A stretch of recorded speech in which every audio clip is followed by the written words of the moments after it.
મારું નામ જાજુ કંચન છે। હું આંગણવાડી 248માં સિક્કામાં આંગણવાડી વર્કર તરીકે મારી ફરજ બજાવું છું। અમે અહીંયા તમામ જામનગર જિલ્લાના 200 જેટલી વર્કરો અને હેલ્પરો અહીંયા જિલ્લા પંચાયતે અમે હાજર થયા છે। અમારા વચ્ચેથી એક બેનનું માતા મરણ થયું છે, જે કે બહુ દર્દનીય છે અને એ બી અમારા સુપરવાઇઝરના માનસિક ત્રાસથી અમને કોઈ શાંતિથી નોકરી નતા કરવા દેતા। આ સુપરવાઇઝર બેનને સતત કામનું દબાણ અને પ્રેશરના લીધે બેન રજા બી નતા મૂકી શકતા, એટલા માટે અમને અહીંયાથી આવ્યા છે। સુપરવાઇઝરનું નામ છે ભાનુબેન જીવાભાઈ જાદવ અને એ અમને બહુ જ માનસિક ત્રાસ આપે છે। તો હવે અમારી બસ એટલી માંગણી છે અને આવેદન દેવા આવ્યા છે કે ઈ બેનને અમારા સેજામાંથી મુખ્ય સેવિકા તરીકે અમને રજા આપે એમને, બસ અમારામાંથી। જો નહીં થાય તો અમે સામૂહિક રાજીનામું આપવા તૈયાર છીએ। જેમ આવેદન આપી શકીએ સામૂહિક, એવી જ રીતે અમે સામૂહિક રાજીનામું આપવા તૈયાર છીએ સિક્કામાંથી।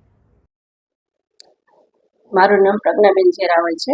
હું બ્લોક ઓફિસરના ચાર્જમાં છું અને આપણે જે ભાનુબેન જાદવ છે એમના ઓલામાં ત્રાસદાયક માટે આવેદનપત્ર દેવા માટે કાર્યકરો બેન 100 જેટલા કાલે આવેલા હતા અને ત્યારબાદ એ લોકોએ એવું કહેલું કે ભાઈ આ જે લીલાબેન પરમાર છે એમનું મૃત્યુ એમના ત્રાસથી થયેલ છે અને જો એવું હશે અને એવું સાબિત થશે એવો આક્ષેપ કરે છે બેનો કે એમનું મૃત્યુ પણ એમના ઓલા થયેલું છે ત્રાસથી।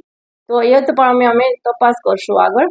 અને બીજું બધું બહેનોને બહુ ત્રાસ આપે છે કે ભાઈ ખોટા ફોન કરે છે કે ભાઈ કોઈ ખોટી માહિતી માંગે છે, એવી બધી ઘણી બધી ચર્ચાઓ અમારી સાથે કરેલી છે આંગણવાડી કાર્યકર બેને, અને અમે એમનું પણ ધ્યાને લીધેલું છે અને ડીડીઓ સાહેબ સાથે અમે ચર્ચા કરી અને આ બેનનું જે આવું વાત છે પેલું કે ત્રાસ આપે છે એ માટે તો અમે બધું ડીડીઓ સાહેબને ચર્ચા કરી અને એમને વાત કરી તો સાહેબે આપણને કીધેલું છે કે હાલ આપણે આપને ફરજ મોકૂફી પણ ઉતારીએ અને ત્યારબાદ જેની તપાસ કરશું અને તપાસ આવે જે નિર્ણય આવશે એ આપણે આગળ નિર્ણય લેશું।